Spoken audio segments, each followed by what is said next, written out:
जर्मनचा हुकुमशाह Adolf Hitler हे क्रूरतेचे असे उदाहरण होते की त्याच्याबद्दल जाणून घेतल्यानंतर कोणाचाही आत्मा थरथर कापेल। जर्मन लोकांचा स्वतःला श्रेष्ठ समजण्याचा आग्रह आणि हिटलरने त्याचा फायदा उठवल्याने दुसऱ्या महायुद्धात लाखो लोकांचे प्राण गेले। हिटलरची हुकुमशाही संपुष्टात आल्यावर त्याला त्याच्या मैत्रीण आणि जवळच्या सैनिकासह बंकरमध्ये आत्महत्या करावी लागली। पण हिटलरने आत्महत्या करण्याआधी त्याने 2 कुत्र्यांना विष पाजले होते।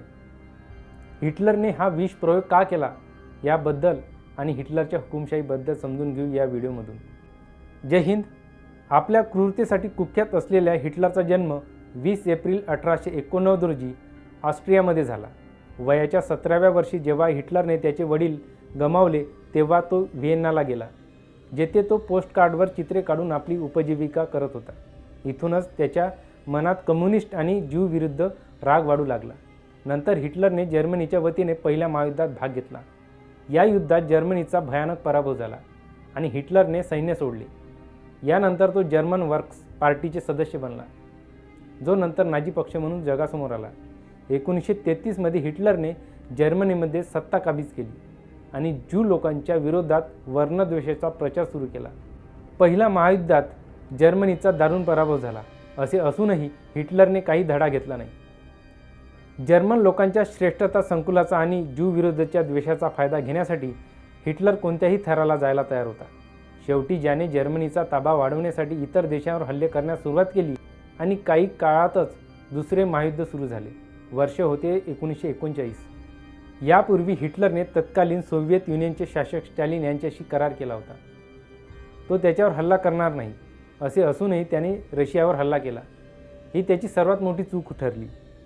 हिटलरचा सोव्हिएत युनियनवर हल्ला करणे ही सर्वात मोठी चूक होती, कारण पोलंडचा ताबा घेतल्यानंतर हिटलरने जून 1941 मध्ये सोव्हिएत युनियनवर हल्ला केला आणि सोव्हिएत युनियनच्या सैन्याचे मोठे नुकसान केले।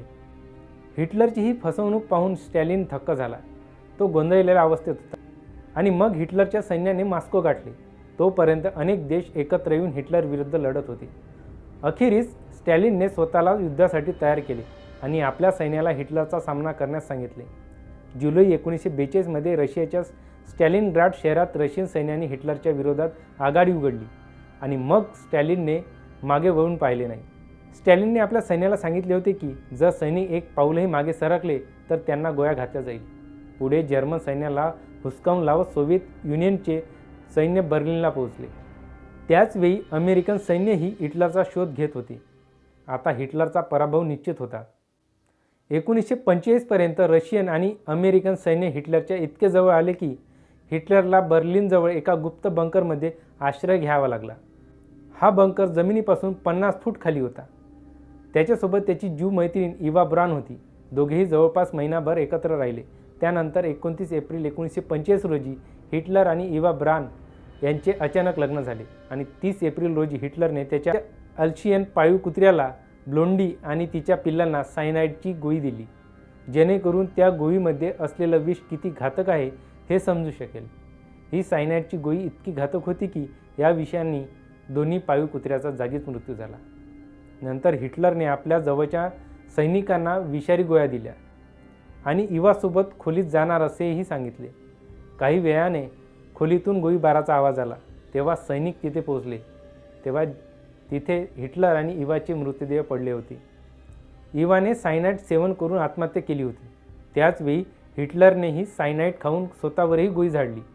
अशा प्रकारे जगाला युद्धाच्या आगीत ढकलून स्वतः हिटलरने जगाचा निरोप घेतला आणि जगावर राज्य करण्याचे मनसुबे उराशी बाळगून असणाऱ्या एका तानाशाह हिटलरचा असा दुर्दैवी मृत्यू झाला।